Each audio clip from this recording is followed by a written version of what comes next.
তোমাৰ কাৰণে আমাৰ ঘৰখন কিমান বিপদৰ সন্মুখীন হ'ল চোৱাচোন। হৃদয়ৰ লগত তোমাৰ সম্পৰ্ক হোৱাৰ পিছত তাৰ অধপতন হ'ল, চাকৰিটোও গ'ল। এতিয়া আমি ৰুদ্ৰপ্ৰতাপৰ শত্ৰু। কোন সময়ত তেওঁ আমাৰ ওপৰত প্ৰতিশোধ লয় তাৰ কোনো ঠিক নাই। আমাৰ ঘৰখনৰ ধ্বংসৰ কাৰণ হলা তুমি। হৃদয়কো তুমি সেই কণমানি ৰিয়াজনীৰ নিচিনাকৈ হাত কৰি ললা। ইয়াৰ লগতো তুমি মাক হোৱাৰ নাটকহে কৰি আছিলা। সেইকাৰণেতো তাইক এনেকৈ এৰি থৈ আহিব পাৰিছা। বঢ়িয়া বঢ়িয়া। আমাৰ এই ওখ পাখ নিশাবজনীয়ে একদম ঠিক কথা কৈছে। আমি যেনে তেনে সাগৰ দাগ এজনী গতাই দিবই লাগিব। জাত পাত ধৰ্ম একো চাব নালাগে। মুঠতে মৰম লগা এজনী মইনা হলেই হ'ল। কিন্তু সাগৰ জানো মান্তি হব? মান্তি হোৱাটো পিছৰ কথা।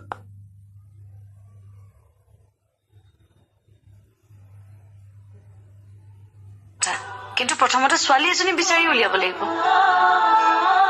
বৌ, আপোনালোকৰ গাঁওফালে ভাল ছোৱালী আছে নেকি? খবৰ কৰি চাব লাগিব। নহয় নহয়, প্ৰথমতে সাগৰ দাক মান্তি কৰাব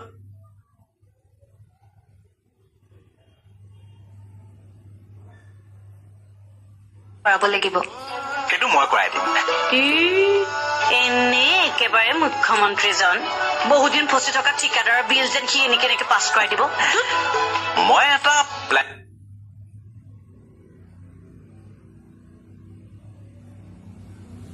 কৰিছো। বৰষুণৰ বতৰত জয়াল ঘৰ এটাত মই সাগৰ দাক মদ খুৱাই লৈ যাম আৰু ছোৱালীজনীকো সাগৰদাৰ লগতে জয়াল ঘৰটোতে একেলগে থৈ আহিম। পিছদিনা ছোৱালীজনী আহি আমাৰ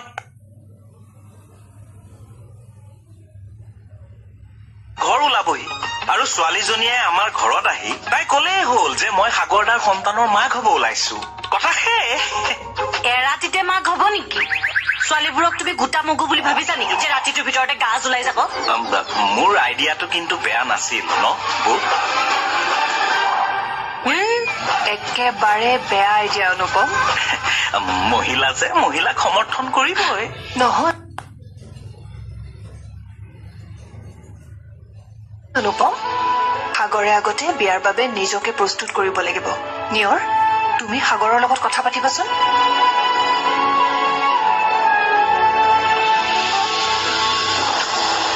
শুনকচোন। ৰবাচোন স্বাগতা, ৰবা। বৌ, তোমাৰ খং উঠি আছে, তুমি মোক গালি দিয়া। স্বাগতাক এনে কিয় কথা শুনাই আছা? আৰু তুমি কৈ আছা যে ৰিয়াৰ প্ৰতি স্বাগতাৰ কোনো মৰম নাই। তুমি জানানে এই তাইক মনত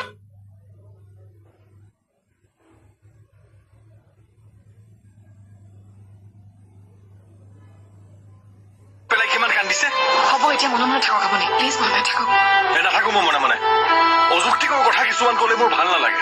আৰু স্বাগতা, তুমিও মাত মতাটো উচিত। এখন ঘৰলৈ মই তোমাক মুখত কাপোৰ বান্ধি অনা নাই। এতিয়া তাৰমানে তুমি স্বাগতাৰ কাৰণে মোৰ লগত কাজিয়া কৰিবা? তুমি তাইৰ দুখখিনি ঠিকেই বুজিলা, কিন্তু ইমান দিনে মই তোমাৰ কাৰণে যিমান চকু পানী টুকিছিলো, তোমাক যিমান মৰম কৰিছিল,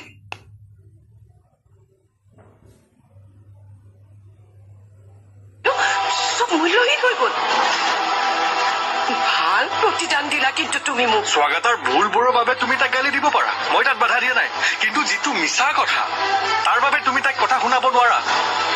বঢ়িয়া, বিয়া পাতা দুদিন হোৱাই নাই, তোমাক স্বাগতাই সলনি কৰিলেই। আমাক কাকো চিনি নোপোৱাই হৈ গলা। ভাল লাগিছে তোমাৰ পৰিৱৰ্তন দেখি। কি পৰিৱৰ্তন হল?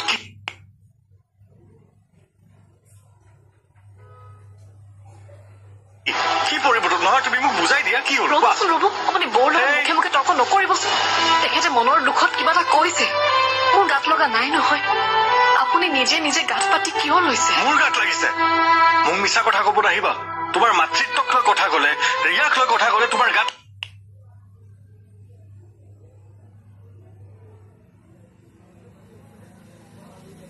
লাগে। হ'ব নহলে স্বাগতা, তোমাৰ গাত লগাকৈ মই কথা কব নালাগিছিল। মোক ক্ষমা কৰি দিবা। নহয় বৌ হয় এই ঘৰখনৰ কাৰণে মই একোৱেই কৰা নাই শান্তনুৱে একো কৰা নাই তুমি আৰু হৃদয়ে ইমান দিন এখন ঘৰ চলাই আছা।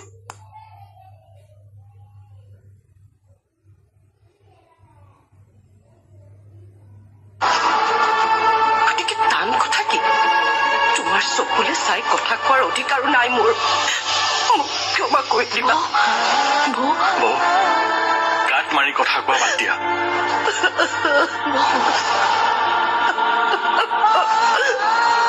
ভুল কৰিলে আপুনি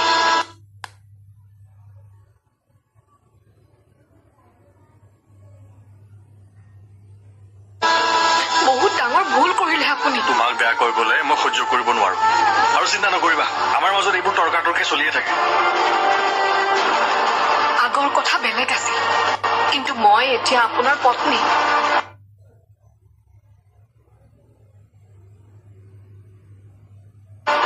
আপুনি যুক্তি দিবলৈ গলে দাদা আৰু বৌয়ে ময়ে আপোনাক উচতোৱা বুলি ভাবিব বৈবাহিক জীৱনত সকলো দুখ পত্নীৰে হয় লাগিলে কথাটোৰ লগত পত্নী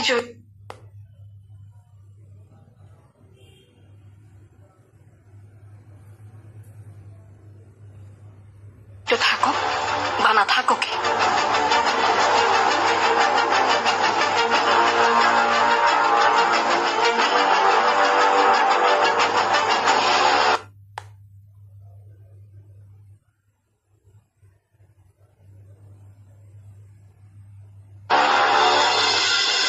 কি কথা কব আহিছ তই মই বিয়া পাতিব লাগে মই তহঁতে মোক কি বুলি ভাব যন্ত্ৰ মই মোৰ কি আবেগ অনুভূতি বোলা বস্তু একো নাই তোৰ ধ্বংস দেখি আছো আমি সেইবাবে তোক শুধৰাবলৈ যত্ন কৰি আছো তই বিয়া পাতিলেহে বাচিবি নহলে কি গেৰাণ্টি আছে কি গেৰাণ্টি আছে বিয়া হোৱাৰ পাছত মই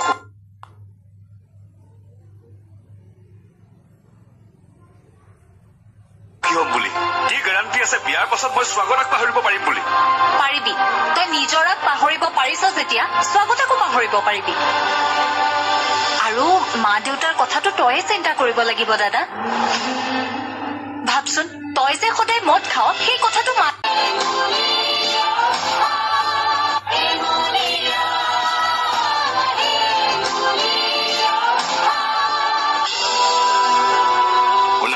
আমি সকলো সাজু হৈ থাকিব লাগিব সাগৰৰ বিৰুদ্ধে উঠা এই অভিযোগটো আমি মিছা বুলি প্ৰমাণ কৰিব লাগিব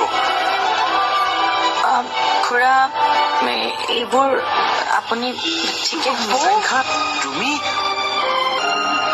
নহয় ৰ'ব খুৰাই কথাবোৰ জনাটো জৰুৰী কি কথা বৌয়ে তোমাক যিয়ে নকওঁ কিয় এটা কথা সদায় মনত ৰাখিবা মই সদায় তোমাৰ লগত আছো সিহঁতে তোমাক যিমান গালি নিদিয়ক কিয় তাতকৈ বহুত বেছি মৰম মই তোমাক দিম আপুনি প্লিজ কাজিয়া নকৰিব আৰু দাদাৰ পৰা টকা নিবিচাৰিব লাগিলে মই কিবা এটা চাকৰি বিচাৰিম তাক মই ঘূৰাই দিম নহয় কেতিয়া দিব ঘূৰাই দিবলৈ আপোনাৰো উপাৰ্জন নালাগিব জানো আৰু আপুনি কিয় দাদাৰ পৰা টকা ল'ব লাগে তোমাৰ কাৰণে আকৌ অহাৰ পৰাই দেখিছো তুমি মুখত একো এটা শনা নাই চোৱাচোন এনেকৈ থাকিলে স্কিন বেয়া হৈ যাব নহয় একো নহয় মোৰ লগত নাৰিকল তেল আছে নহয় সেয়াই হ'ব আৰু মোক একো নালাগে ঘৰত থাকোতে তুমি কিবা নাৰিকল তেল ঘঁহিছিলা নেকি তোমাৰ ড্ৰেছিঙততো মই বহুত বস্তু দেখিছো সেইবোৰ মোৰ বাবে জৰুৰী নহয় আপুনি এনেকৈ মোক সদায় মৰম দি থাকিব মোক আৰু একো নালাগে মই নিজে কিনাৰ ক্ষমতা নাই কাৰণে তুমি তেনেকৈ কৈছা ন চোৱাচোন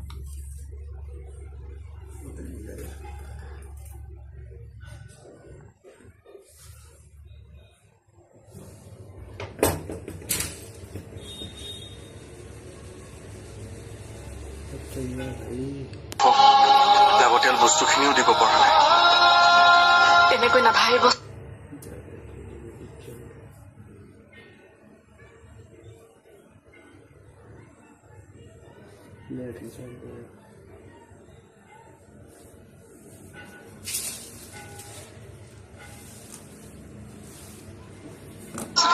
সময়ে আমাৰ পৰীক্ষা লৈছে মোৰ বিশ্বাস আপুনি অতি সোনকালে চাকৰিটো ঘূৰাই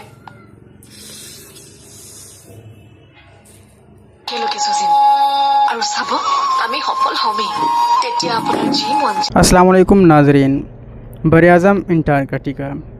आप सब जानते हैं कि बर-ए-आज़म अंटार्कटिका दुनिया का सबसे सर्द बर-ए-आज़म है और रकबे के लिहाज से दुनिया का 5वां बड़ा बर-ए-आज़म है।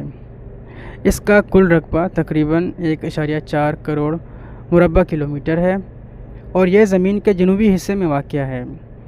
इसके चारों तरफ साउदर्न ओशन फैला हुआ है।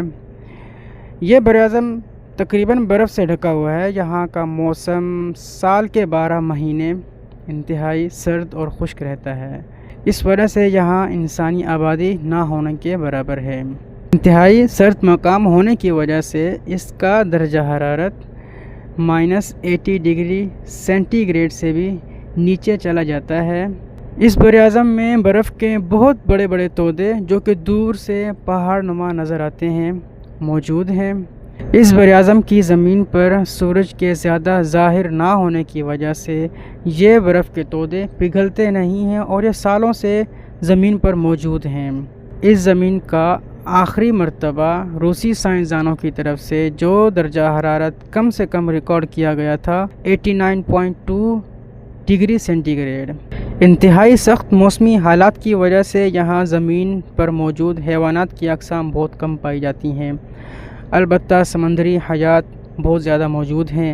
यहाँ मछलियाँ, सील्स, वेल मछलियाँ और मशहूर परिंदा जो कि यहाँ की पहचान बताया जाता है पेंगुइन बहुत ज़्यादा तादाद में मौजूद हैं।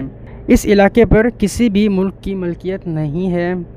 इसी वजह से 1959 में अंटार्कटिक मुआहदा तय पाया गया था जिसके तहत तमाम मुल्कों का ये इत्तेफाक हुआ था कि यहाँ कोई भी मुल्क फ़ौजी सरगर्मियाँ या इसके अलावा और किसी भी किस्म की कोई भी सरगर्मी जारी नहीं रखेगा। अलबत्ता अंटार्कटिका की ज़मीन को साइंसी तजुर्बात के लिए इस्तेमाल किया जा सकता है। इसी वजह से दुनिया के मुख्तलिफ़ ममालिक ने इस ज़मीन पर अपने तहकीकी स्टेशन कायम किए हुए हैं जहाँ मुख्तलिफ़ साइंसदान मुख्तलिफ़ औकात में रिहाइश पजीर होते हैं। मौसमी तब्दीलियों की वजह से साइंसदानों की तरफ से ग्लेशियर्स के पिघलने का खदशा ज़ाहिर हुआ है जिसके तहत दुनिया में मौजूद समंदर के पानी में उतार चढ़ाव में तब्दीली आ सकती है। ये बर-ए-आज़म अगरचे इंसानों के लिए एक सख्त और नाकाबिल रहायशी जगह है लेकिन ये दुनिया के मौसमी निज़ाम और माहौलियाती तवाज़ुन में एक बुनियादी किरदार अदा करता है। इस बर-ए-आज़म की हिफाजत और इसकी तहकीक दुनिया के लिए मुस्तक़बिल में बहुत अहम किरदार अदा कर सकती है।